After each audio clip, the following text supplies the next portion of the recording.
The conference room fell silent as Ambassador Jiwoo Lee stepped forward to address the Vrulian Concordat Council. She had prepared for this moment for 3 months, studying every word, every gesture that might convince them.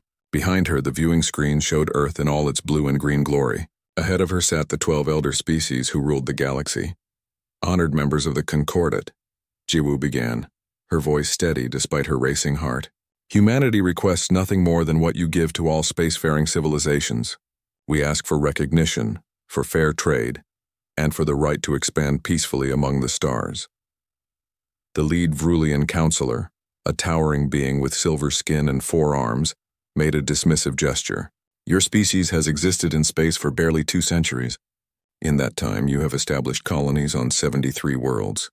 You build warships at an alarming rate. You refuse to limit your military expansion. Jiwoo took a breath. We build defenses because we are new to the galaxy. We do not know who might threaten us. But we have never attacked another species. We have honored every treaty. You are a warlike species, another counselor interrupted. Your own planet's history shows 10,000 years of constant warfare. Humanity has fought itself in every century of its existence. You bring this violence to the stars. We learned from our mistakes, Jiwoo said, her voice rising slightly. Yes, humans fought each other. We were divided by nations, by religions, by resources. But we united. We chose peace among ourselves. We can be peaceful neighbors to the galaxy. The Vrulian counselor leaned forward, his eyes cold. Can you? Or will you simply turn your weapons on us once you grow strong enough? We have maintained galactic peace for 10,000 years. We will not allow a dangerous species to threaten that peace. Jiwoo felt her hope crumbling, but she pressed on. Give us a chance. Let us prove. We have made our decision, the counselor said flatly. Humanity will dismantle all military installations beyond your home system. You will submit to Concordat protection. You will limit your expansion to 20 systems. These terms are not negotiable. You have 30 days to comply. The transmission ended. Jiwoo stood alone in the empty conference room, staring at the blank screens. She had failed. 3 weeks later, the attacks began. Captain Daehyun Kim was having coffee in his quarters aboard the UNS Indomitable when the alarms screamed to life. He dropped his cup and ran for the bridge, still pulling on his uniform jacket. Around him, the massive warship trembled as it powered up from standby mode. Report, he shouted as he reached his command chair. His tactical officer, Lieutenant Sun Ho-yoon, looked up with wide eyes. Sir, we're receiving distress calls from New Jeju. Multiple Vrulian ships have entered orbit. They're firing on the colony. Daehyun felt his blood turn to ice. New Jeju was home to his sister's family. 12 million people lived on that world. How many ships? 20 dreadnoughts, sir. We're 3 hours away at maximum speed. Get us there now, Daehyun ordered. Send word to Fleet Command. Tell them, sir, his communications officer interrupted. The Vrulians are broadcasting a message. They're transmitting it across all human channels. Put it on screen. The Vrulian counselor's face appeared, the same one who had delivered the ultimatum to Jiwoo. Attention, humanity. You rejected our generous offer of protection. You chose to remain armed and dangerous. New Jeju is your lesson. Submit to our terms within 3 days or more of your colonies will share its fate. The screen changed to show New Jeju from orbit. Daehyun watched in horror as beams of energy lanced down from the Vrulian ships, carving burning scars across the planet's surface. Cities exploded in mushroom clouds. Forests burned. The oceans boiled where the beams touched them. Then, as suddenly as it had begun, the bombardment stopped. The Vrulian ships jumped away, leaving the wounded planet behind. By the time the Indomitable reached New Jeju, the destruction was clear. The Vrulians had been precise. They had destroyed government buildings, power stations, and spaceports. They had killed hundreds of thousands of people, but they had left most of the population alive to suffer and remember. Daehyun stood on his bridge, hands gripping the rail so hard his knuckles turned white. On the screens before him, rescue shuttles descended toward the burning planet. He could hear the radio chatter, the screams, the desperate calls for medical help. His communications officer touched his shoulder gently. Sir, Fleet Command is calling. Admiral Minho wants to speak with you. Daehyun nodded numbly and took the call in his ready room. Admiral Minho Park appeared on the screen, his weathered face carved from stone. I saw it, Daehyun said before the Admiral could speak. I saw what they did. Then you understand what comes next, Minho said quietly. I'm recalling all fleet commanders to Earth. We're convening at Human Command in 6 hours. We need to make a decision. What decision? Daehyun asked, though he already knew the answer. Whether to submit or fight. 6 hours later, Daehyun sat in the war room deep beneath the Pacific Ocean. Around the vast table sat every admiral, every fleet commander, every strategic officer in the human military. On the walls, screens showed the casualty reports from New Jeju. 400,000 dead. 2 million wounded. Infrastructure destroyed. It would take decades to rebuild. Admiral Minho stood at the head of the table. Next to him stood Hyunwoo Choi, the chief strategic officer, and Yoonji Nam, whose scientific projects had remained classified until this moment. 3 days, Minho said simply. That's what they gave us. 3 days to dismantle everything we've built. 3 days to become servants. Warrior, we can't fight them, one admiral said. They have thousands of ships. They've fought and won hundreds of wars. We've been in space for 200 years. They've ruled the galaxy for 10,000. We can't submit, another argued. If we give in now, we'll never be free. We'll be their slaves forever. The argument raged for an hour. Some wanted to fight. Others wanted to negotiate. A few suggested abandoning settled space entirely, running deeper into the galaxy to hide and rebuild. Finally, Hyunwoo Choi stood up. The room fell silent. Everyone knew about the Prometheus project, though few knew its details. For 50 years, Hyunwoo said, we've been preparing for this possibility. Not because we wanted war, but because we studied history. Not just human history. All history. Every war ever fought by every species in the galaxy. He activated a display that showed a complex web of data. The Vrulians and their allies have grown comfortable. They win wars because no one has truly challenged them in thousands of years. They follow rules, conventions, and honor codes that make warfare predictable. And we don't, Daehyun said, understanding dawning. We can't, Hyunwoo agreed. We're outgunned, outnumbered, and outexperienced in conventional warfare. But humans didn't survive 10,000 years of fighting each other by being conventional. We survived by adapting, by innovating, by doing whatever it took to win. Yoonji Nam stepped forward. The Prometheus project isn't a superweapon. It's a philosophy backed by technology. We've developed ships that can operate independently for months, weapons that don't require complex supply chains, tactics drawn from every successful guerrilla war in human history. Are you saying we can win? An admiral asked. I'm saying we can make them regret starting this, Yoonji replied. Whether that leads to victory or just survival, I don't know. But I know we won't win by fighting their kind of war. Admiral Minho looked around the table, meeting each person's eyes. I won't order you to fight. This decision must be unanimous. If even one of you votes against it, we'll find another way. The vote was taken in silence. Every hand rose. Minho nodded slowly.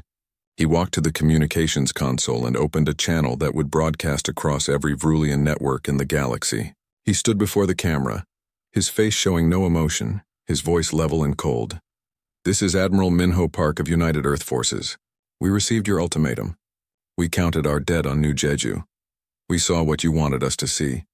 Your power, your ruthlessness, your certainty that we would bend to your will. He paused, letting the silence stretch. You were wrong. Humanity does not submit. We tried peace. We tried diplomacy.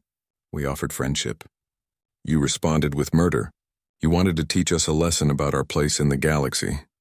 Very well. Let us teach you one in return. His eyes grew hard as iron. Since you chose war, let us show you how it's done. The transmission ended. In the war room, no one spoke. They had crossed a line that could not be uncrossed.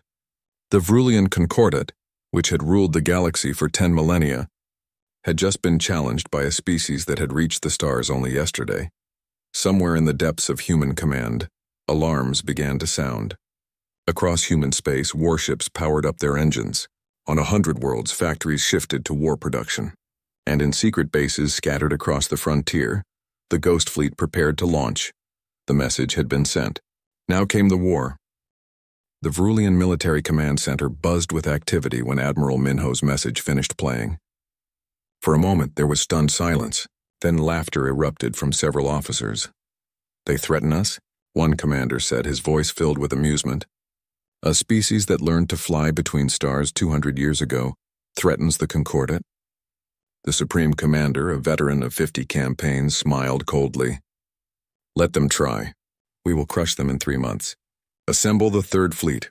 We will blockade their home system and force their surrender. Across Vrulian space, the message spread.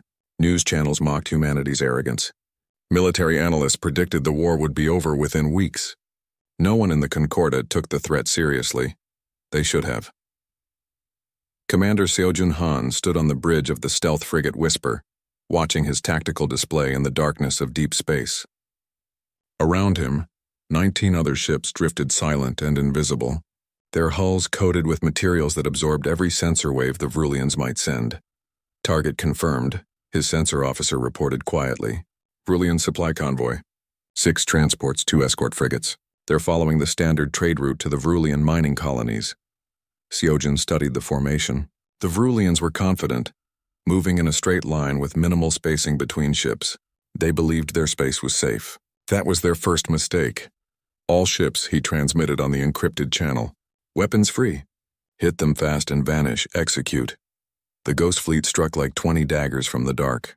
Missiles launched from impossible angles, traveling on ballistic trajectories with their engines cold until the final seconds. By the time the Vrulian escorts detected the attack, the weapons were already among them. The first transport exploded in a ball of fire. The second took 3 missiles to its engines and went spinning out of control. The escorts tried to respond, but the human ships were already moving, accelerating hard in different directions, making themselves impossible to track. One escort managed to fire back, but its shots went wide. A moment later, it took a railgun round through its command section and went dark. The second escort tried to run, but 2 human frigates appeared in its path and cut it apart with laser fire. In 4 minutes, the entire convoy was destroyed or disabled. In 5 minutes, the Ghost Fleet was gone, vanishing into the black with their stealth systems active. The Vrulians wouldn't even know which direction they had fled. First blood, Seojun said quietly as his ship jumped to its rally point. Send the report to command. Tell them the Ghost Fleet is active. In orbit around New Jeju, Captain Jisoo Bei studied her target with cold calculation. The UNS Shadow Dancer was not a powerful ship. It was small, fast, and built for stealth.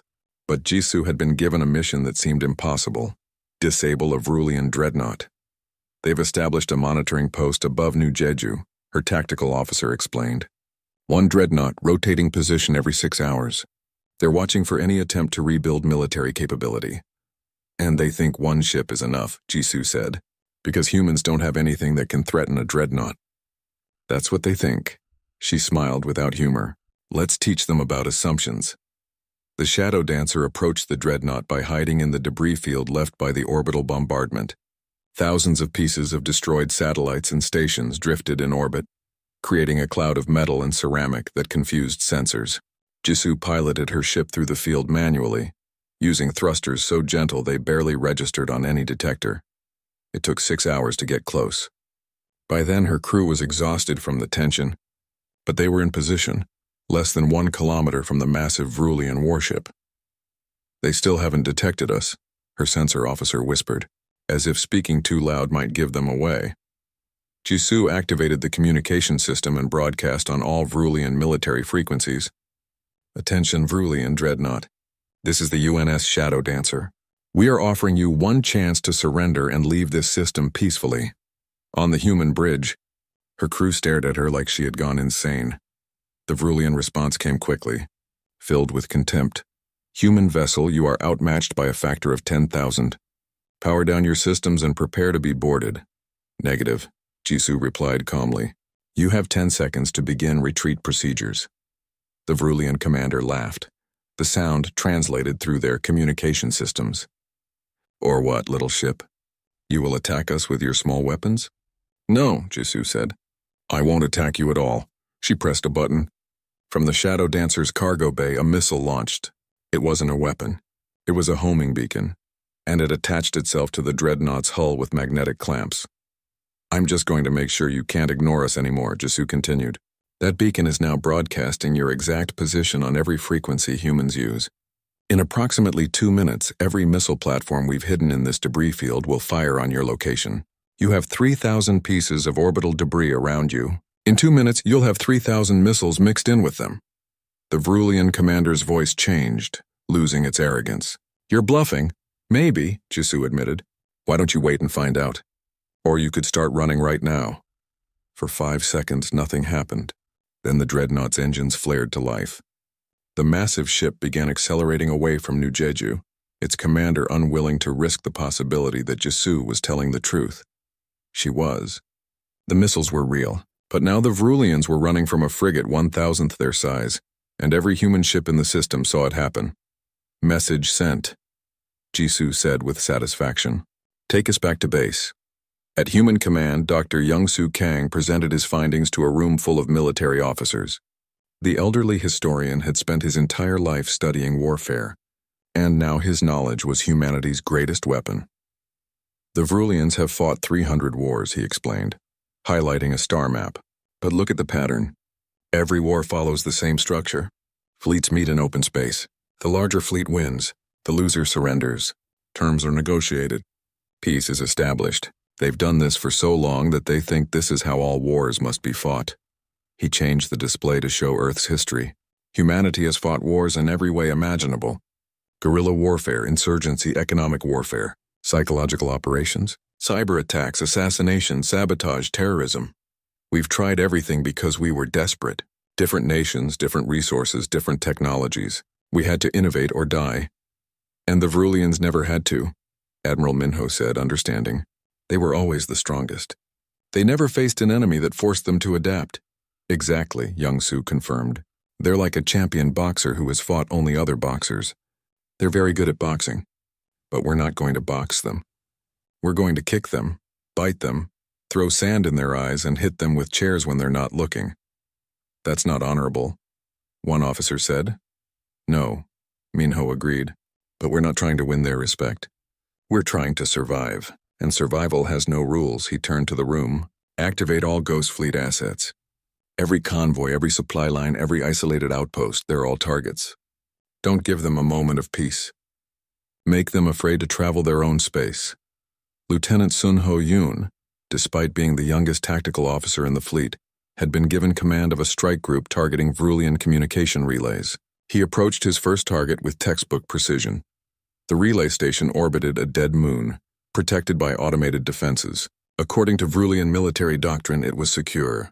According to human military doctrine, it was vulnerable. They put all their defenses facing outward, Sunho explained to his crew. They expect attacks to come from space. But that moon has an atmosphere. Thin, but enough. His ships didn't approach from space. They descended into the moon's atmosphere, using it to mask their approach. Then they skimmed across the surface at treetop level. If the moon had trees, their stealth systems rendering them invisible to the station's outward-facing sensors. When they popped up from behind the moon's horizon, they were already inside the defense perimeter. The automated guns turned to track them, but by then it was too late. Human missiles struck the relay from below, from an angle its designers had never considered. The explosion lit up the moon's surface. The communication relay, which had served the Vrulian military for 200 years, went dark in seconds. Target destroyed, Sunho reported. Moving to the next relay. Estimate we can hit 6 more before they adapt their defenses. By the time the Vrulians adapted, the Ghost Fleet had already moved on to different tactics 3 weeks after the war began. The Vrulian Military Command Center was no longer filled with laughter. Instead, officers stared at maps covered in red markers, each one representing an attack, a loss, a failure. 17 supply convoys destroyed, one officer reported. 23 relay stations offline. 8 automated defense platforms captured or destroyed. Enemy fleet location unknown. The Supreme Commander's face was dark with fury. How can we not find their fleets? They must have bases. They must have supply lines. They're not operating like a normal fleet, the intelligence officer explained nervously. Their ships are designed for extended independent operation. They don't need regular resupply. They strike and vanish. They never mass their forces for us to engage. 3 months into the war, Elder Vrulian Commander Thurnvas reviewed the casualty reports with growing disbelief. On paper, the Concordat was winning. They had destroyed more human ships, controlled more space, and inflicted greater losses. But somehow it didn't feel like victory. We've lost 97 cargo vessels, his logistics officer reported. Our supply lines are stretched thin. 3 mining colonies have gone dark. We don't know if they're destroyed or simply cut off from communication. We outnumber them 10 to 1, Thurnvas said, more to himself than to anyone else. How are they doing this? They don't fight like anyone we've ever faced, the tactical officer replied carefully. They strike when we're weak. They run when we're strong. They refuse to engage in any battle where they don't have an advantage. Cowards, Thurnvas spat. Perhaps, the officer said, but effective cowards. On the human side, Major Doyon Shin prepared his shock troops for a mission that would change the nature of the war.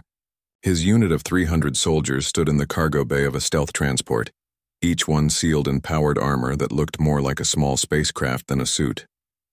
Listen up, Doyon addressed his troops. The Vrulians think war happens between ships. They shoot at each other from a distance until one side loses. They've done it that way for 10,000 years. Today we're going to teach them something new. He pulled up a hologram of a Vrulian heavy cruiser. This ship is alone, conducting patrol operations near the Arcturus system. According to our intelligence, it has a crew of 200. They've never had to repel borders because no one has ever tried to board a Vrulian warship in combat. Until now, one of his soldiers said. Until now, Doyon agreed. We're going to match their velocity, cut through their hull, and take the ship from the inside. Fast and brutal. They won't know what hit them. The approach took 6 hours, the stealth transport creeping closer to the Vrulian cruiser under silent running. When they were within 100 meters, Doyon gave the order. Launch. 300 armored soldiers fired their maneuvering thrusters, crossing the gap between ships in seconds. They hit the Vrulian hull and immediately began cutting through with plasma torches. The Vrulians detected the breach, but by then it was too late. Doyon was the first through the hole they had cut. He found himself in a cargo bay, where a Vrulian crew member stared at him in shock. The alien reached for a weapon, but Doyon moved faster, his powered armor giving him superhuman speed. He disabled the Vrulian with a single strike. Teams 1 and 2, secure the engine room. He commanded over the tactical network. Teams 3 and 4, take the bridge. Teams 5 and 6, lock down crew quarters. Fast and clean. The Vrulians fought back, but they were at a disadvantage in their own ship. They had never trained for close-quarters combat inside a vessel. Their weapons were designed for fighting at range.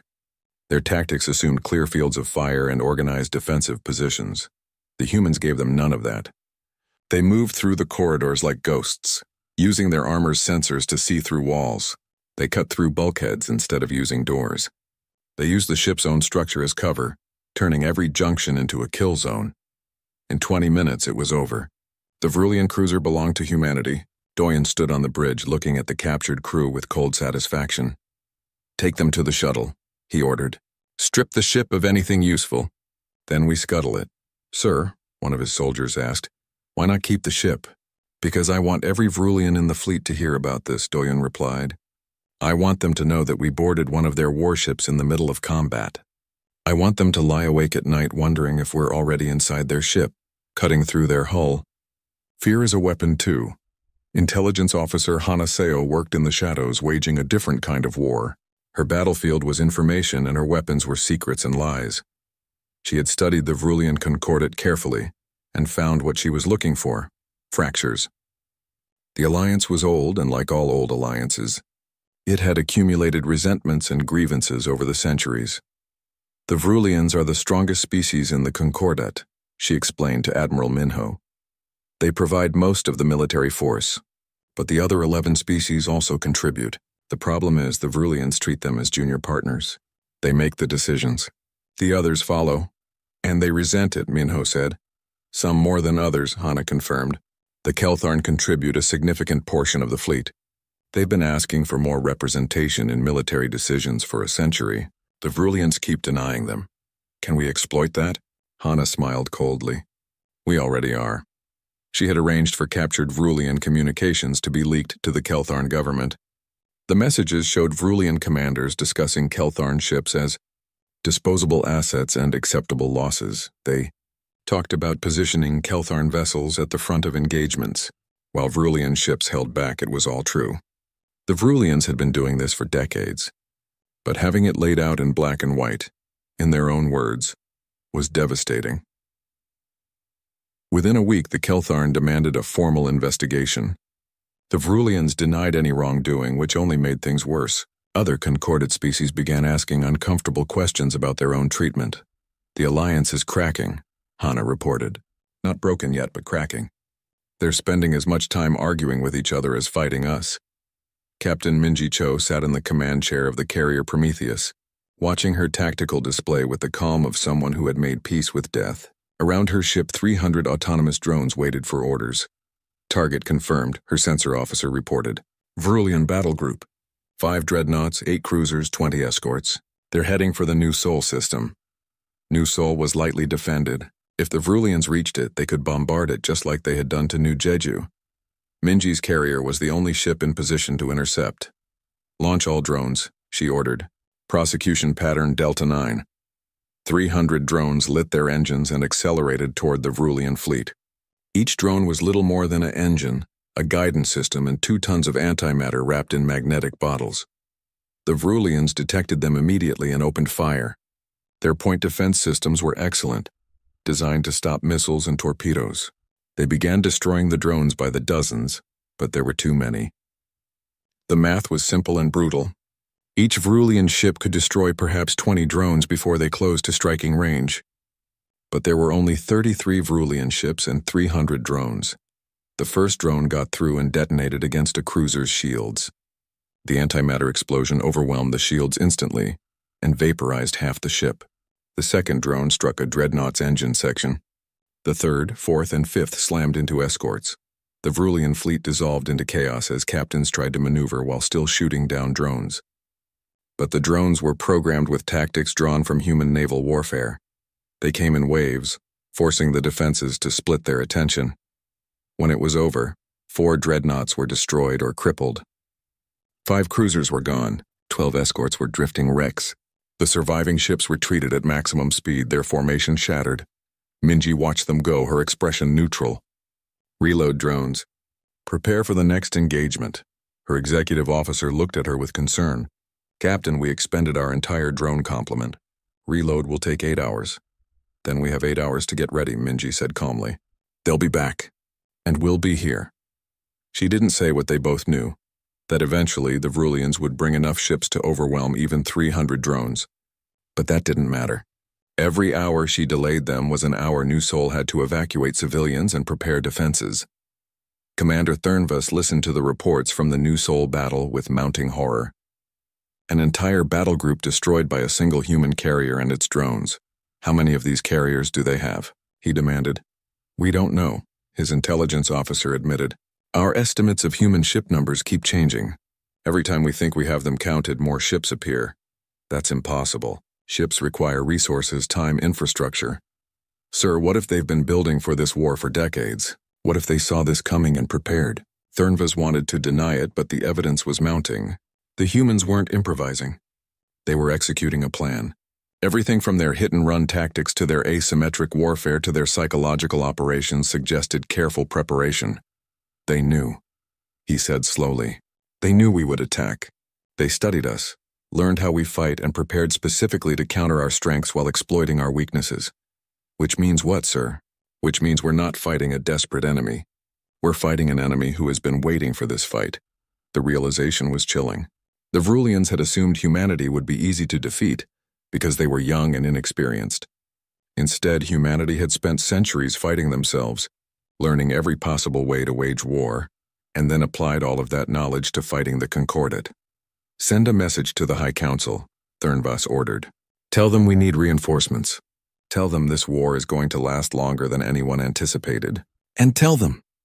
He paused, hating the words he was about to say. Tell them we may have made a serious mistake. Admiral Ji-hoon Ryu stood before the largest gathering of human warships ever assembled.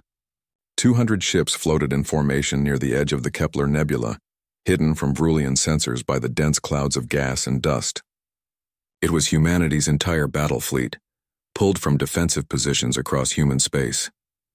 This is everything we have, he told his assembled captains via holoconference. Every carrier, every cruiser, every destroyer that we can spare. If we lose this fleet, Earth has no defense. Captain Dae-hyun, commanding the Indomitable, spoke up. Then we better not lose. The plan is audacious, Ji-hoon continued, pulling up a tactical map. The Vrulians are expecting us to defend our colonies. They're advancing on multiple fronts slowly but steadily. What they don't expect is for us to abandon defense entirely and strike at their heart. He highlighted Vrilia Prime, the Concordate's capital world. We're going to assault their homeworld. Silence fell across the conference. Even though they had been briefed on the general plan, hearing it stated so plainly was shocking. "Sir," one captain said carefully, "the Vrulian Grand Fleet guards their home system. They have over 600 warships stationed there. We'd be outnumbered 3-1. Yes, Jehoon agreed, which is exactly why they won't believe we're stupid enough to try it. They'll think it's a feint, a distraction for our real attack elsewhere. By the time they realize we're serious, it'll be too late to properly respond. And if they do respond," Taehyun asked, "then we fight the biggest space battle in human history," Jehoon said simply, "and we make sure that win or lose, they remember it forever." On Mars, Commander Taehyung-oh made a decision that surprised everyone. Mars had declared independence from Earth 3 decades earlier, a split that had created tension between the two human governments. When the Vrulian War began, Mars had remained neutral, refusing to send ships to fight alongside Earth forces. But Taehyung had been watching the war carefully. He saw what the Vrulians did to New Jeju. He read the intercepted communications where Vrulian commanders discussed exterminating humanity entirely once Earth was defeated, and he understood that if Earth fell, Mars would be next. "Assemble the Independence Fleet," he ordered. "All ships, all personnel. We're going to war." His second-in-command stared at him. "Sir, the Council hasn't authorized—" "I don't care," Taehyung interrupted. "I'm not letting Earth fight alone anymore. Whether the Council likes it or not, we're all humans. And humans don't abandon each other when it matters." The Martian Independence Fleet consisted of 37 warships, built secretly over the years from Earth's own designs. They weren't as advanced as Earth's newest vessels, but they were enough to make a difference. When Taehyung's fleet appeared at the rally point in the Kepler Nebula, Admiral Ji-hoon contacted him personally. "You're risking everything coming here." "Everything is already at risk," Taehyung replied. "You were right to refuse the Vrulian ultimatum. Now let's make sure that decision means something." Dr. Sora Im activated the Kronos protocol from her laboratory deep beneath Earth's surface. For 5 years, she had been building a network of quantum-linked computers, each one synchronized to the others with precision, measured in picoseconds. "Kronos is online," she reported to Admiral Minho. "All human warships are now connected through quantum entanglement. Orders, tactical data, sensor information, everything will be shared instantly across the entire fleet, no matter how far apart they are." "How long can you maintain the connection?" Minho asked. "Theoretically, indefinitely. Practically, the system generates enormous heat. We can sustain full network operation for approximately 6 hours before the computers start to fail. 6 hours to coordinate the entire human military as if it were a single organism," Minho said thoughtfully. "That should be enough." The Vrulian Grand Fleet was the pride of the Concordate, 600 warships under the command of Fleet Master Zorvalan. For 8 months he had waited for the humans to mass their forces for a decisive battle. Every engagement so far had been small, frustrating skirmishes that the humans fled from before he could bring his full strength to bear. "Sir," his sensor officer reported, "we're detecting a large human fleet entering the outer system. 200 ships heading directly toward Vrilia Prime." Zorvalan studied his displays in disbelief. "They're actually attacking? All of them?" "Yes, sir. It appears to be their entire battle fleet." For a moment, Zorvalan didn't know whether to be angry or pleased. Finally, the humans were fighting properly. Finally, he could crush them in open battle and end this irritating war. "All ships," he commanded, "form battle formation. We advance to meet them. Today we finish this." The two fleets met in the space between Vrilia Prime and its third moon. It was a place that would later be called the Pyrrhic Shoals, though no one knew that yet. Admiral Ji-hoon watched the Vrulian fleet approach, his expression calm. "Activate Kronos Protocol. All ships execute pattern Omega-7. The human fleet didn't advance in a simple formation. Instead, each ship moved according to a complex dance, their movements synchronized by the Kronos network. They spread out, creating gaps in their formation that the Vrulians moved to exploit. Then just as the Vrulian ships committed to those gaps, the human ships shifted again, and the gaps became kill zones. "Fire," Ji-hoon ordered. 200 human ships opened fire simultaneously, their targeting data shared across the Kronos network. Every shot was calculated to avoid friendly fire, to maximize damage, to overwhelm enemy defenses. The Vrulian shields, strong enough to handle attacks from a handful of ships, struggled against the coordinated barrage. 3 Vrulian dreadnoughts exploded in the first minute of battle. 5 more took critical damage. The rest began evasive maneuvers, but the Kronos network predicted their movements and adjusted human fire accordingly. Fleet Master Zorvalon watched in horror as his formation fell apart. How are they doing this? How are they coordinating so perfectly? Unknown, sir, his tactical officer replied. It's like they're reading our minds. They weren't reading minds. They were simply acting as a single coordinated entity, while the Vrulians operated as individual ships, each captain making their own decisions with slight delays in communication. In space combat, those microseconds of difference were the margin between life and death. But numbers still mattered. The Vrulians had 3 times as many ships, and they were learning fast. After the initial shock, Fleet Master Zorvelin began adapting, using his numerical superiority to surround and overwhelm individual human vessels. Sir, we're taking heavy losses, Captain Dahyun reported to Ji-hoon. The Indomitable has lost main shields. Multiple ships are reporting critical damage. Hold the line, Ji-hoon ordered. Just a little longer. He wasn't watching the battle around Vrillia Prime. He was watching the tactical display showing 12 other Vrulian systems, far from the capital. In each of those systems, small human strike forces were attacking targets that suddenly had no defenders. Commander Taehyung led the assault on the Vrulian shipyards at Kelthor. The facilities were massive, capable of producing 20 dreadnoughts per year. They were also almost completely undefended, because the Grand Fleet had pulled every available ship to defend Vrillia Prime. All ships, attack pattern Delta, Taehyung commanded. Target the construction bays first, then the fabrication facilities. The Martian fleet struck like a hammer. Missiles rained down on the shipyards, each one targeted at critical infrastructure. Construction bays exploded. Fabrication plants melted under laser fire. Dry docks collapsed as their support structures were cut apart. Secondary targets, Taehyung ordered. Fuel depots, ammunition storage, command centers. I want nothing left standing. Across Vrulian space, similar attacks played out at 11 other locations.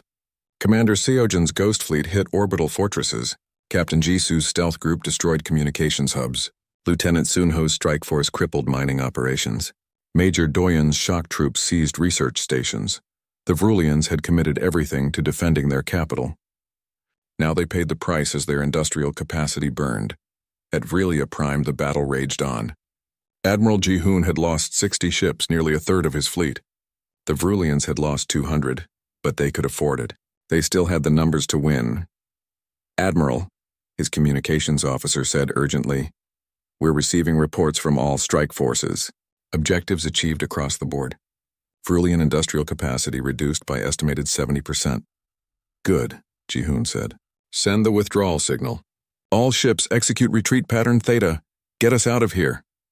The human fleet disengaged, using the Kronos network to coordinate their retreat as precisely as they had coordinated their attack. They left behind disabled ships rigged with antimatter charges, turning them into mines that the pursuing Vrulians had to carefully avoid. Fleet Master Zorvalon wanted to pursue, but reports were flooding in from across Vrulian space. Shipyards destroyed, fortresses captured, supply depots obliterated. The humans hadn't just attacked Vrillia Prime. They had attacked everywhere at once, and the Concordate's defensive coordination had been too slow to stop them. Pull back, he ordered reluctantly. We need to assess the damage. The Pyrrhic engagement ended with both sides claiming victory. The Vrulians had driven the human fleet away from their capital. 1 year after the war began, a Vrulian diplomatic ship approached Earth under a white flag protocol. The ship was small and unarmed, carrying only Counselor Kieran and a delegation of peace negotiators. They had requested ceasefire talks, and after much debate, humanity had agreed to listen. President Soo-hyun Park sat at the head of the human delegation in a conference room in Geneva, the same room where nations had once negotiated Earth's unification. Beside her sat Admiral Minho, his face still carved from stone but his eyes tired from a year of war. Also present were Ambassador Daesung Lee, who had replaced Jiwoo after she had been killed in a Vrulian attack on a diplomatic station 6 months earlier. Counselor Kieran entered the room and saw the humans for the first time in person. He had expected them to look triumphant, perhaps arrogant. Instead, they looked exhausted. They had fought hard and won much, but it had cost them. "President Park," Kieran began, "the Vrulian Concordat requests a ceasefire. We wish to negotiate terms for ending hostilities." "Terms?" Admiral Minho said flatly. "You attacked us. You destroyed New Jeju. You killed millions of our people. And now you want to negotiate terms?" "We made mistakes," Kieran admitted. "We underestimated you. We believed you were a simple, warlike species that needed to be controlled. We were wrong. And now that we've proven we can hurt you, you want peace," President Soo-hyun said. "How convenient." Kieran couldn't argue with that. It was true. The Concordat had only requested talks after humanity had proven they could inflict unacceptable damage. "What do you want?" he asked simply. The question hung in the air. What did humanity want? They had discussed this question for weeks in preparation for this meeting. Some wanted revenge, some wanted territory, some wanted to push their advantage and conquer Vrulian space entirely. "We want recognition," President Soo-hyun said finally.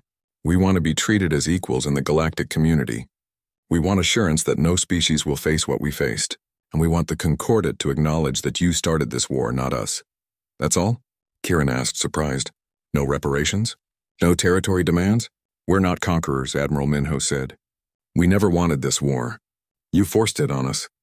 We proved we could fight. That should be enough."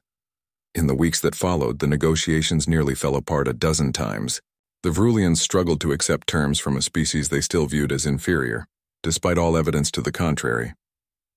The humans struggled to trust a species that had tried to exterminate them. Lieutenant Yuna Kwon, who had survived the New Jeju attack but lost her entire family in the bombardment, became an unexpected voice for peace. She had been invited to address both delegations as a representative of the survivors. "I hate the Vrulians," she said bluntly, looking directly at Kieran. "I will probably hate them for the rest of my life. When their ships fired on my home, I lost my parents, my brother, my grandmother, who had come to visit for my birthday. I was buried in rubble for 6 hours before rescue found me." Kieran looked down, unable to meet her eyes. "But," Yuna continued, her voice steady, "I've seen what this war has done to both sides. I've read the casualty reports. I've heard the stories.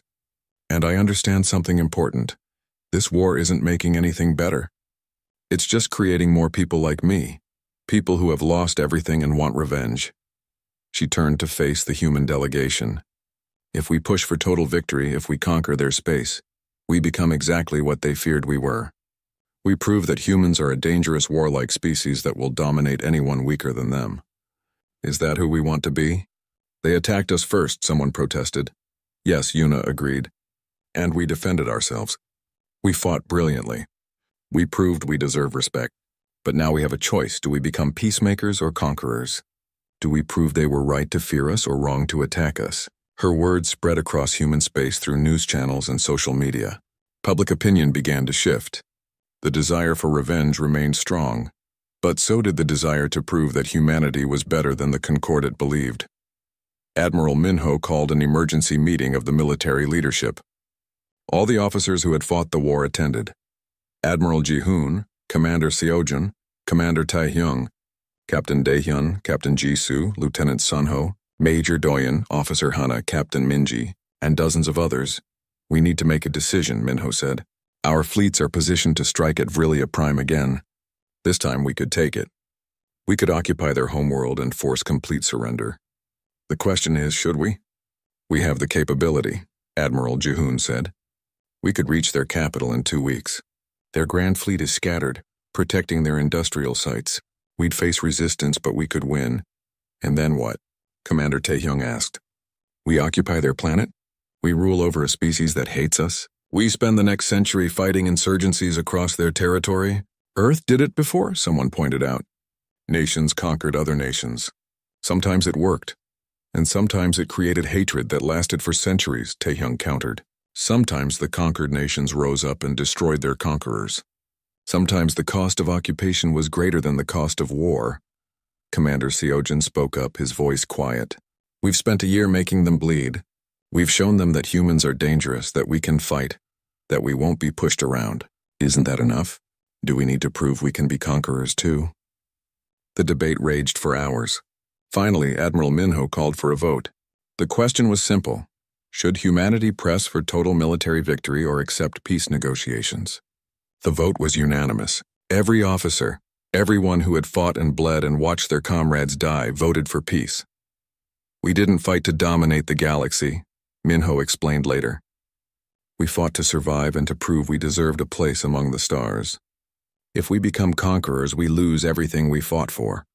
The peace treaty was signed 6 months later in neutral space, aboard a station built specifically for the negotiations. The terms were simpler than anyone expected. The Vrulian Concordat acknowledged that they had initiated hostilities and accepted responsibility for the New Jeju attack. Humanity would be recognized as an equal member of the galactic community, with full rights and privileges. Both sides would establish a demilitarized zone and reduce military forces along their borders. A joint commission would investigate war crimes on both sides. Most importantly, the Concordat would be restructured as a true federation, where all member species had equal votes and equal representation. President Soo-hyun Park and High Council leader Vormak signed the treaty while cameras from 100 worlds broadcast the ceremony. It wasn't the victorious conquest some had wanted, but it was something better. Proof that even after a brutal war, peace was possible. Vrulian architect Velnthar became fascinated by humanity in the years following the war. He traveled to Earth and spent months studying human history, trying to understand how such a young species had developed such sophisticated warfare capabilities. Your history is written in blood, he told Dr. Young-Soo Kang, the military historian. Every century, new wars. Every generation, new weapons. How did your species survive? By learning, Young-Soo replied. Every war taught us something. Every defeat showed us our weaknesses. Every victory revealed new tactics. We didn't just fight, we studied fighting. We turned warfare into a science. But now you choose peace, Velnthar said. Why? Because we learned something else, Young-Soo explained. We learned that the species that masters violence doesn't have to use it. The strongest warrior is the one who can choose not to fight. We spent 10,000 years learning how to kill each other. Then we spent 200 years learning how to stop. Velnthar wrote a book about humanity that became a bestseller across the Concordat. In it, he argued that humans weren't naturally more violent than other species. They had just spent longer learning about violence. And having mastered it, they had the wisdom to choose peace. 5 years after the war ended, Captain Daehyun commanded a joint human-Vrulian patrol fleet that protected the border between their territories. His crew included both humans and Vrulians working side by side. It's strange, his Vrulian tactical officer said to him one day. 5 years ago, we were trying to kill each other. Now we're protecting each other. That's what peace means, Daehyun replied. It's not about forgetting the past. It's about choosing a different future. They received a distress call from a civilian freighter under attack by pirates. The patrol fleet responded immediately. Human and Vrulian ships working in perfect coordination. They drove off the pirates and rescued the freighter's crew, who turned out to be from a third species entirely, one that had stayed neutral during the war. Thank you, the freighter captain said. I heard stories about the human-Vrulian war. I heard it was brutal, but seeing you work together now gives me hope for the galaxy. Commander Hyunwoo Choi retired from military service and became an instructor at the new Galactic Strategic Academy. Students from over 50 species attended his lectures on tactics and strategy. The most important lesson humanity can teach, he told his students, is not about warfare. Anyone can learn to fight. The important lesson is about choice, having the capability for violence while choosing not to use it. That's true strength. A Vrulian student raised her hand. But you did use violence. You fought our fleet.